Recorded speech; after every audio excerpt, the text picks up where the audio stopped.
हर खबर पर होगी आपकी पकड़। डाउनलोड कीजिए एबीपी लाइव ऐप। आखिर चीन ने जो कुछ भी किया उसके पीछे मंशा क्या थी, ये आज सबके सामने है। उसके पीछे की मंशा, चीन ने विदेश मंत्रालय के प्रवक्ता ने यह बता दिया कि चीन आखिर चाहता क्या था। विदेश मंत्रालय की तरफ से साफ साफ कह दिया गया है कि गलवान घाटी जो है वो चीन का हिस्सा है। मैं चीन के विदेश मंत्री के जुबानी बता रही हूं। ये दावा 1962 के बाद पहली बार चीन ने किया। इस इलाके में दोनों देशों की सेनाएं आमने सामने पहले भी रहा करती थी और लंबे अरसे से रहती चली आ रही है, लेकिन पिछले 58 सालों में ऐसा विवाद नहीं हुआ। गलवान घाटी के पास ही भारत की सामरिक सड़क दौलत बेग ओल्डी है, जो चीन की आंखों में चुभती है। अब भारत के हिस्से को अपना बताकर चीन ने एक नए विवाद को जन्म दे ही दिया है।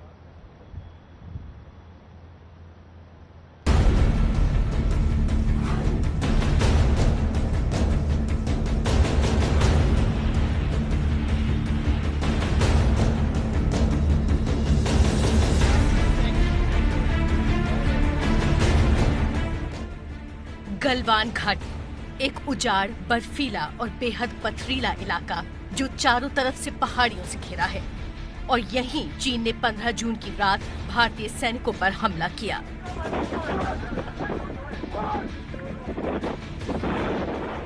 अब सवाल ये है कि आखिर चीन गलवान घाटी अपने सैनिकों के दम पर क्यों कब्जाना चाहता है।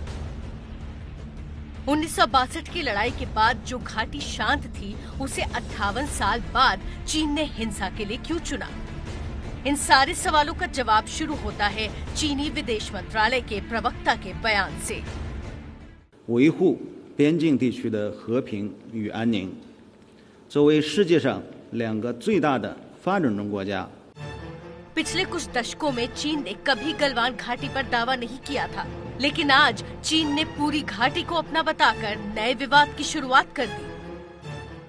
उन्होंने सोचा कि वो हिंदुस्तान फौज को सरप्राइज करके बॉर्डर पे आगे आ जाएंगे और गलवान में खास तौर पे जहां पर उनको आपत्ति है, जो सड़क हमने बनाई है दौलत बेग ओल्डी को जोड़ने के लिए, उसके ऊपर उनका प्रभाव हो या उसको रोकने या उसमें दखल देने की कोशिश करेंगे।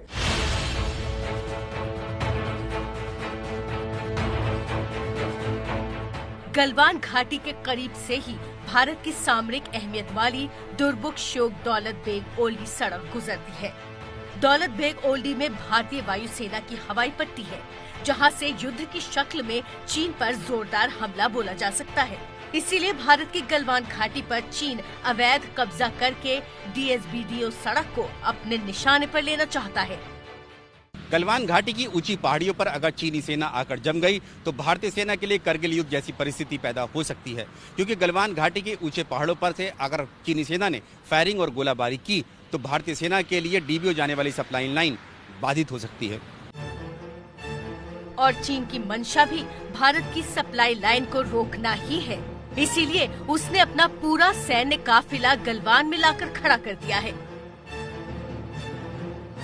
इन तस्वीरों को अमेरिका की satellite imaging agency planet lab ने जारी किया है, जिसमें चीनी आर्मी के ट्रक साफ साफ दिख रहे हैं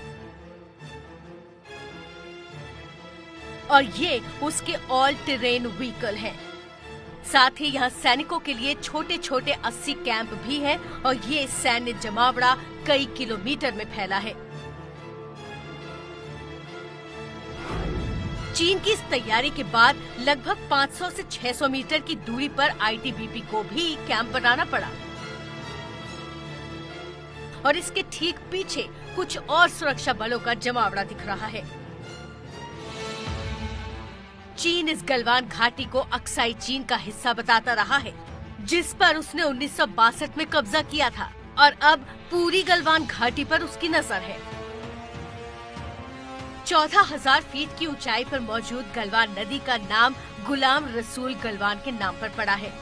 लद्दाख के रहने वाले गुलाम रसूल ने पहली बार नदी की धारा ढूंढी थी। ये ऐतिहासिक सच चीन को भी मालूम है, लेकिन झूठ बोलकर वो इस सच को नकारना चाहता है। लेकिन भारत ने साफ कर दिया है कि चीनी सैनिकों को इस इलाके से लौटना होगा। जितने ऊंचे ऊंचे पहाड़ हैं वो सब कंट्रोल कर रखे हैं चाइना ने। अब ये गलवान जो रिवर के साथ जो वैली है, ये एक बहुत अच्छी अपॉर्चुनिटी देती है इंडिया को कि वो इन सब हाइट्स जो कि डोमिनेट कर रहा है चाइना, उससे निकल के सीधे अक्साई चेन के अंदर आ जाए और उनका जो हाईवे है उसको हम इंटरडिक्ट कर सकते हैं। सोमवार को गलवान के जिस इलाके में झड़प हुई थी, वहां से चीनी सैनिक थोड़ा पीछे जरूर हटे हैं। हालात शांत जरूर है, लेकिन चीन के नए दावे ने मुश्किल जरूर खड़ी कर दी है।